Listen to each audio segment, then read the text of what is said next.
Sabah al-khair, assalamu alaikum. It's a pleasure being here this morning. It's a pleasure being here this morning. Thank you very much for the invitation. I know that you are all ready to leave in a second for the prayer, and I'm honored to be the last one speaking before you will go to the Friday prayer, inshallah. My name is Dr.Claudia. I am German, I live in Egypt, and I'm actually not coming from your field. My doctor comes from the field of psychology, and I did it in Frankfurt, a long time ago. I'm honored of being here because when Dr. Mohammed Helmi asked me to come and to contribute a talk about one of my initiatives, I thought, like, what an honor to support you in learning something that can be really relevant for your work. So my question for you before I start, how many of you have received a communication training when you think about your work? How many of you have received a communication training? Raise your hands. Not so many. Thank you. How many of you do believe it is really important that the power of your words that you are using in your field is really important for health and healing? How many of you think that this is true? Exactly. Here we go. Fantastic. So I will speak about speaking green and the clinical practice, cultivating a language of health and healing. And my first slide, let's hope that this works. It did a second ago. So when I think about health and healing and language, there is one important story that comes to my mind, and it's actually not a happy story, but still I want to share it with you. This is, oops. Okay, so what you see in the back is the Klinikum in Frankfurt Höchst. This is the place where I was born a couple of years and a day ago. And this is also an important place for our family. A friend of my mother once has been here in this hospital, and she was diagnosed with cancer. And when they did all the tests on the diagnosis and so on, and she was sitting with the professor doctor, he was looking at these results, and he was looking at her, and he was looking at the results, and looking at her, and he said, you know what? In my career of over 30 years, I've never seen such a bad cancer like yours. Imagine this, exactly, so you can imagine how this friend of my mother felt. She was sitting there, she was like, oh my goodness, like this must be extremely bad. Throughout this week, she was seeing her family, she was telling her friends about it. This is how Mama knew about this story. And a week later, she went up this building, she opened the window, and she jumped out of the hospital. So I'm taking this dramatic story as a start for my talk because I want you to remember that the words you choose in your work are powerful. Yeah? These words can harm and they can heal. They can kill someone literally. Yeah? So I take you now forward, and it is becoming lighter than that story that I just shared with you. One important experiment that they did also about the power of language was a lighter story. So what they did is they had two experimental groups, and they gave them a text to read. And the group that read a text that was full of words that were connected to older age, like old, grey, sentimental, forgetful, retired, wrinkled. Those people, imagine this, only because of reading a text with 28 words that are indicating age, later then, when they were walking down after the experiment, when they were walking from the experimental room to the elevator, people were taking the time and they were like checking how long does it take them to walk this path.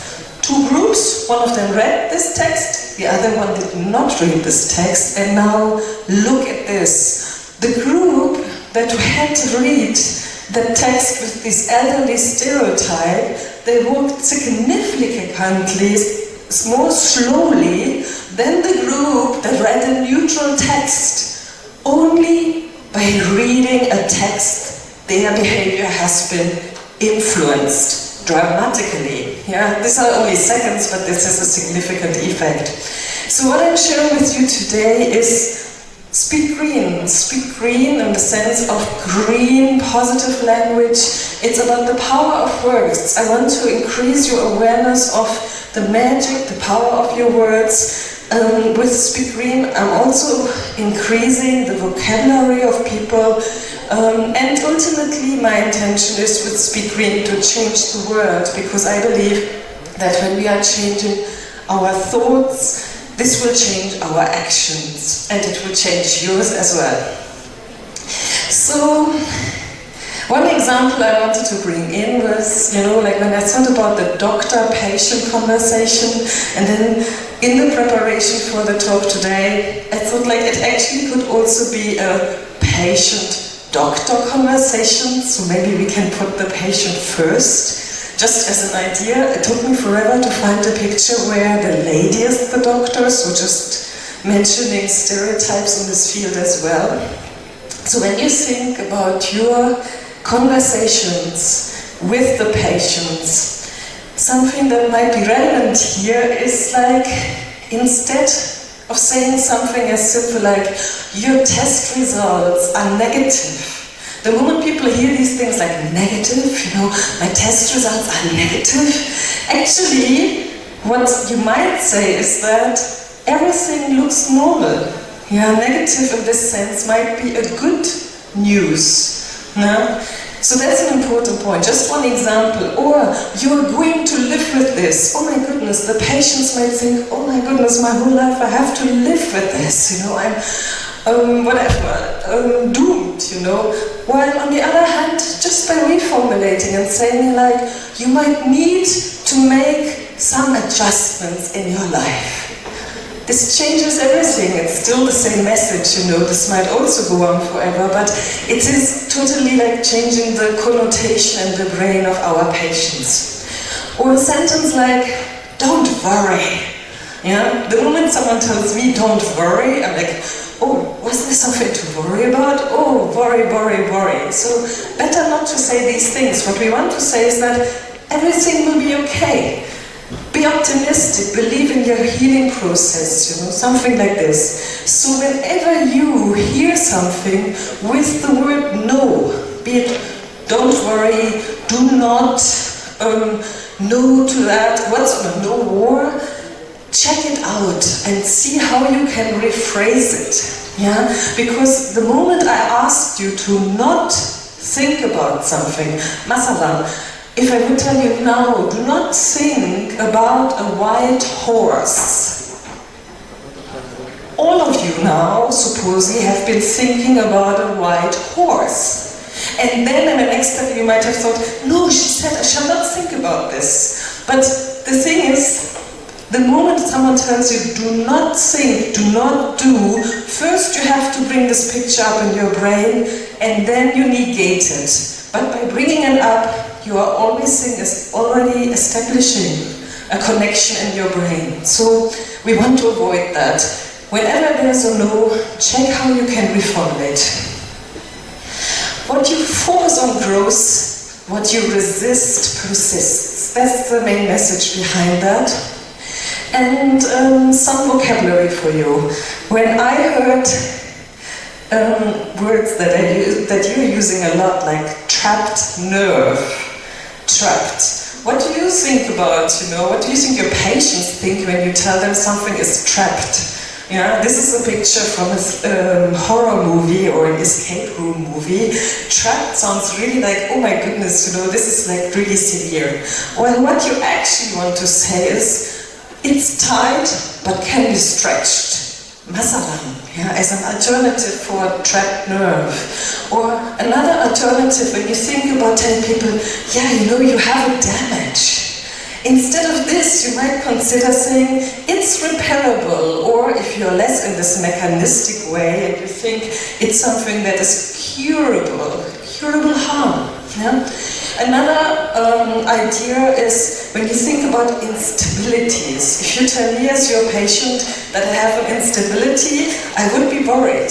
Yeah? On the other hand, if you tell me it needs more strength and control, I would feel agency and I would feel, okay, that's doable, you know, I can work on this. And when you think about diseases, the moment you speak about a condition, about something that is only temporary and not forever, it will already help people in their healing process. And this is what we are all here for. So, something I also wanted to share with you today, something really practical, is just a very small word. The power of yet. If you read these sentences now for yourself, I can't do this, this doesn't work, I don't know, it doesn't make sense, I don't get it, I'm not good at this, you can feel that it has a quite negative resonance in your body, you know, and it's like, it's all impossible. Well, what we actually want to reach is that people believe in it's possible, so I can do this yet. This doesn't work yet. I don't know it yet. It doesn't make sense yet. Tell me more about this. I don't get it yet. I'm not good at this yet, but I'm going to work on this, and tomorrow I will be already a little bit better and stronger and more able than I was yesterday, inshallah. So that's the idea. The power of yet in your clinical practice. And here's some more words. So, neurological. Many people do not understand neurological, but if you tell them that it's about the nervous system, it already is like helpful. Or chronic. People do not understand the word chronic. What does that mean? But if you tell them it may persist, but you can overcome it, you give them an option, you give them hope.